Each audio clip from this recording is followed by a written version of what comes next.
eating supper with the pastor, and I was talking to him, and he told me that just a few weeks before we were out there that he got on the internet and he was looking for some music to go along with the message he was going to preach. And he came across the New Manna Baptist Church Youth Choir over in Marion, North Carolina. Pastor Tony Shirley, a good friend of ours. And that youth choir was singing the song entitled, He Knows My Name. The pastor said, I sit there and watch that youth choir sing. And he said, I cried like a baby all the way through it. Thinking about the great God of heaven that stepped out on nothing. Spoke everything into existence. And he said, this same great God takes time to know me. And he knows me by my name. He said it wasn't too long. He went out to West Coast. He said, I'm out there to preach a chapel service. And he said, I'm sitting on the platform with the vice president of the college. And he said, I look out at all the students and all the teachers in that auditorium. And he said, I realized with the exception of only about 2 people who were from my church, he said, nobody else there had a clue who I was. He said, to make matters worse, the vice president leans over during one of the songs in the service and says, excuse me, sir, what was your name?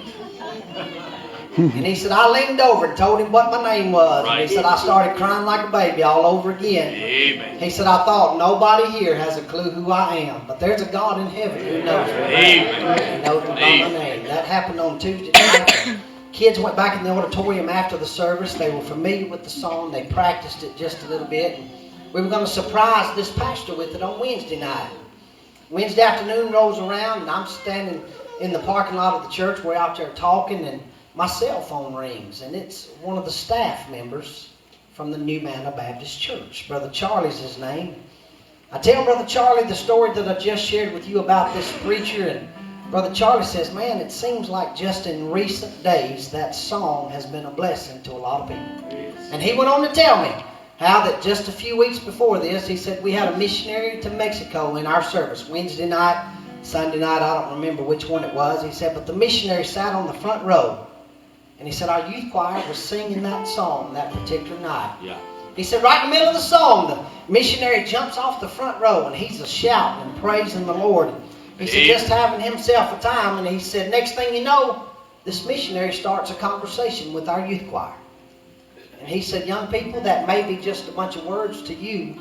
The fact that this God knows us by name, he said, but I want you to know it's real to me. Amen. And he went on to testify how that some weeks before, he said, we were down in Mexico. He said, I'm driving back into the city where we're missionaries to. He said, I've got my wife and my children in the car. He said, we approached the gate of the city. And he said, by looking at the cars ahead, he said, I'm the 3rd car to go through the gate. And he said, right at the gate, there's a roadblock. He said, we think it's just the authorities checking cars. He said, but it turned out as we drove closer, we saw men in mass, automatic weapons and assault rifles. He said, it was the drug cartel. He said, we watched as those men in mass come to the first car, 2 cars ahead of me, and they jerked that man out of the car and they beat him to death right there on the side of the road. He said, they came to the 2nd car, they jerked that man out, they beat him to death. And he said, going through my mind is I'm next. He said, I watched as a man in a mask comes to my car. He said, the man reaches for the door handle. He lets it go. And he walks on by. Yeah. He said, we just happened to be listening to He Knows My Name. Amen. He said, they went to the car after me. They jerked that man out. They beat him. They went to the next car. They jerked that man out. They're beating him. And he said, all of a sudden, we heard sirens coming up behind us. It was the police. He said those drug cartels started shooting their automatic weapons at the police. He said the police started shooting back at the drug cartel. He said we're right in the middle of bullets flying all over the place. He said not wanting to sit in our car and maybe be hit by a bullet coming through the glass. He said we decided to try to open up the passenger door, crawl out on the ground, get over in the ditch just to get out of the gunfight. He said I guess during all the melee of trying to get out of the car, somebody must have hit repeat on the CD player. He said for 7 hours we laid in that ditch with our head on the ground, not knowing how this thing was going to turn out. He said, but we listened to He Knows My Name. He said, young people, I'm standing before you tonight because I can say that I know the great God of heaven, and that's a good thing. He said, but greater than me saying I know Him, it's the God of heaven saying that He knows me. I don't have a clue what you come in the building with tonight. What kind of struggles and burdens and heartaches and trials and valleys and storms you may be going through, but I do know we serve a God who says, come unto me, all ye that labor and are heavy laden, and I'll give you rest. He says, cast your care on me, because I care for you. Amen. It doesn't matter if you're walking in the valley. He says, I'm the lily of the valley. It doesn't matter if you're facing sickness. He says, I am the great physician. It doesn't matter if you're walking in through a storm. He stepped out on the waves of a storm and He spoke peace. Right. And the waves laid down. The wind stopped blowing. The lightning stopped flashing. It doesn't matter if you're facing even death. He told Mary and Martha there at the tomb of Lazarus, I am the resurrection and the life. Amen. No matter what the problem is, our God has an answer for it. He even tells the lost, I've got an answer for you too. I've come to seek and to save that which was lost. No matter what the problem is, as a child of God, you rest assured He knows where you are. He knows what you're going through. He knows you by name. Listen as they sing this song. He knows my name.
Every tear that I've